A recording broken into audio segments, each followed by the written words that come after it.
Começa hoje, dia 22 de agosto de 2022, a famosa Festa do Peão de Barretos.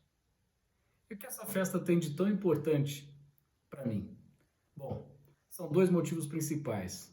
O primeiro deles é que a minha família é de Barretos, meus pais nasceram em Barretos. Eu nasci em Catanduva, também interior de São Paulo e muito próximo a Barretos, e passei boa parte da minha infância e adolescência indo até Barretos visitar meus avós, meus tios. Dentre esses tios, um deles, Olinto Rodrigues de Sá Filho, conhecido como Tuca, era dos Independentes, a comissão que organiza a festa do Peão de Barretos. E meu tio, inclusive, foi uma das pessoas que fundou o rodeio em touros, pois até então só existia rodeio em cavalos. E admirando esse trabalho, eu comecei a gostar de frequentar essas feiras. Eu me recordo muito pouco do meu tio, pois com ele convivi por raríssimo tempo. Mas, ouvindo as histórias dos meus pais, dos meus tios, eu fui me aproximando dessa vida do rodeio, visitando muito a festa do Peão de Barretos quando ainda era dentro da cidade, num recinto chamado Paulo de Lima Correia. E muita gente me pergunta, Gustavo, eu preciso ser do campo para me tornar um agrarista? Ou seja, um advogado que trabalha com direito do agronegócio ou com direito agrário? A resposta para isso é bastante simples. Basta você conhecer um pouquinho da minha trajetória para você entender o que é necessário e o que não é, o que faz diferença e o que não faz.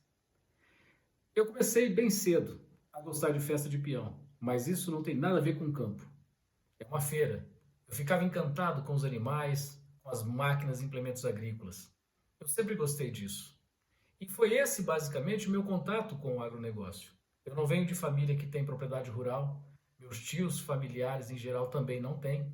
As poucas vezes que eu visitava meus primos que tinham alguma propriedade, era simplesmente como visitante. O máximo que eu aprendi foi tirar leite, andar a cavalo e nada muito além disso. Coisas básicas. E o direito do agronegócio, por sua vez, é algo que você tem que ter um conhecimento que vem do campo. Mas, como eu acabei de dizer para vocês, eu não tive esse convívio com o campo. Eu tinha, sim, uma vontade, um ânimo de aprender. Quando eu entrei na faculdade, eu me formei aqui em Berlândia, na Universidade Federal, eu fiz Direito e tinha uma matéria que chamava Direito Agrário. Nem todas as faculdades de Direito ensinam essa disciplina. E depois de formado, quando me tornei professor, consegui colocar essa disciplina nas faculdades onde lecionei. E isso é apenas o pontapé inicial. Ou seja, é preciso você conhecer a legislação agrária como um todo para começar a ser um agrarista. E tão importante quanto isso é conhecer as questões ligadas ao trânsito. E por essas questões do destino, antes mesmo de escolher a faculdade de Direito, quando ainda estava naquela idade de decidir o que fazer, eu me recordo que conversei com outro tio meu, Wagner Lopes, também de Barretos, que trabalhou no Cavai, que trabalha com máquinas e implementos agrícolas e depois montou a sua própria empresa. E ele é do ramo. Eu me recordo que tive uma conversa com ele sobre o que eu queria fazer e eu queria agronomia. E esse meu tio me desmotivou na época, dizendo que engenheiros agrônomos eram tratoristas.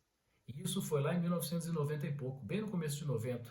Eu prestei vestibular em 93. Muita gente pode pensar, então quer dizer que esse seu tio te tirou da sua vontade de ser agrônomo? Na verdade, não. Ao contrário. Eu acredito muito em Deus e sei que ele usou meu tio para me intuir a não ser agrônomo e sim um advogado agrarista. Porque foi com base no que meu tio disse, juntando outras questões que eu já ouvia, isso nós estamos lá em 1990, de que agrônomo não era valorizado. E realmente, esse meu tio que faleceu, que era dos Independentes, também era agrônomo. E ele trabalhava abrindo fazendas. Ele não tinha o trabalho como nós conhecemos dos agrônomos dos dias de hoje. Então eu juntei essas duas coisas. Um tio que era agrônomo e trabalhava basicamente em cima de um trator. Com um tio que era do ramo e me disse que os agrônomos trabalhavam basicamente como tratoristas naquela época. E foi isso que me desmotivou a fazer agronomia. Mas o destino, sempre impecável, quando mudei para Uberlândia, me colocou em uma república de estudantes e eles eram da agronomia. E ali conheci várias pessoas, grandes homens, grandes amigos. Um deles, o Guilherme Bossibuc, que hoje é agrônomo de uma afamada multinacional. Ele era muito estudioso E no dia a dia, lá na República, eu gostava de intercambiar e aprender o que ele estava aprendendo na agronomia. Até porque eu queria ser agrônomo. Então eu tive a oportunidade de, não só com o Guilherme, mas com outras pessoas também, como o Jackson, de aprender um pouco sobre agronomia. Entender o que é uma safra, qual é a safra ideal da soja, do milho. E assim eu fui entendendo a diversidade de culturas que a gente tem, o quanto é importante saber cada detalhe relativo ao plantio para poder se tornar um agrarista. Então eu sou grato a cada uma dessas pessoas que Deus colocou no meu caminho, porque foi a partir delas que eu comecei a me especializar nessa área. Então fique claro para vocês, eu nunca tive vinculação com o campo. Não venho de família produtora rural. Os meus pais não têm nada a ver com o campo. Meu pai hoje é advogado, mas ele era do Banco do Brasil quando eu estava prestando vestibular. Depois de aposentado, concomitante de sua aposentadoria, é que ele fez direito, mas não atua em direito agrário. Então, não havia ninguém na minha família ligado ao campo diretamente. As poucas vezes que eu ia para uma fazenda, fazia coisas como qualquer outra criança faz, que é aprender a tirar leite, andar a cavalo, nada mais do que isso. Até porque eu ainda era criança e adolescente. O que me motivou muito era essa vontade de ter um vínculo com o campo que vem de infância. Porque a minha memória afetiva me relembra das épocas em que eu, ainda criança, frequentava a festa do Peão de Barretos. Então, ir para o direito agrário acabou, para mim particularmente, sendo uma forma de rememorar aquela parte boa da nossa vida, que é a infância. E mesmo sem nenhum conhecimento em agronegócio, em campo, eu acabei me especializando nessa área. E isso serve para todos vocês que me perguntam se é necessário conhecer as coisas do campo para poder ser um agrarista. E a resposta agora é muito clara: não é necessário.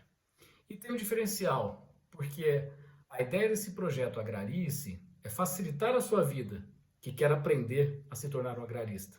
Você não vai ter as dificuldades que eu tive, porque tive que pesquisar muito, tive que estudar muito, numa época em que o acesso à internet não era tão fácil quanto hoje. Mas o que me permitiu aprender muito foi a vivência, com cada um dos clientes que eu tive, com cada curso que eu ministrava, com cada palestra que eu fazia, pois as perguntas foram me enriquecendo.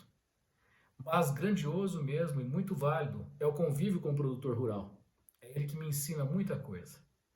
E para você que quer ser agrarista, já de imediato, claro, você vai ter que conhecer a legislação e eu vou te ensinar passo a passo cada lei que existe no Brasil sobre esse assunto. E vou retirar a dificuldade que eu tive, porque eu também vou te ensinar aquelas questões que são peculiares do campo e influenciam no direito. Por exemplo, quando você vai fazer um contrato agrário, a legislação traça prazos diferentes. E esses prazos dependem exatamente do tipo de produto que está se plantando. Porque cada produto que se planta tem um prazo diferente de plantio e colheita. Então, por isso que a legislação, considerando essas peculiaridades de cada plantio, fez tempos diferentes de contrato. E é exatamente isso que eu quero, facilitar a sua vida. O que eu vou ensinar para vocês nas próximas aulas é exatamente o que você precisa saber para se tornar um agrarista fora do direito. Eu vou facilitar isso, não apenas eu, Gustavo, mas está nos meus planos trazer aqui agrônomos e pessoas que são especialistas sobre esse assunto para falar com vocês também. Isso vai ser gradativo e vai ser de acordo com cada tema que eu proponho a passar para vocês. Bom, eu não vou me alongar, eu só queria deixar claro para vocês que não é necessário ser do campo para ser um agrarista. No próximo vídeo, eu vou dizer como que me tornei agrarista, desde o meu estudo na faculdade até os dias de hoje. E vocês vão ver que a minha época era muito mais difícil se obter acesso ao material. Hoje nós temos uma gama de livros sobre o assunto muito maior do que na minha época. Então, eu faço o convite para assistir o próximo vídeo, que vai ser a minha trajetória especificamente como agrarista, onde eu aprendi, com quem eu aprendi e até onde eu cheguei. A ideia é exatamente fazer com que você trilhe o mesmo caminho. Eu peço somente uma coisa para você: estude e se especialize nessa área, que você não vai se arrepender. Se você tem um colega que tem afinidade com a área, Convide para assistir os nossos vídeos também, para nos seguir aqui na página, e assim a gente consegue fazer um trabalho duradouro e atingir o objetivo principal, que é formar agraristas.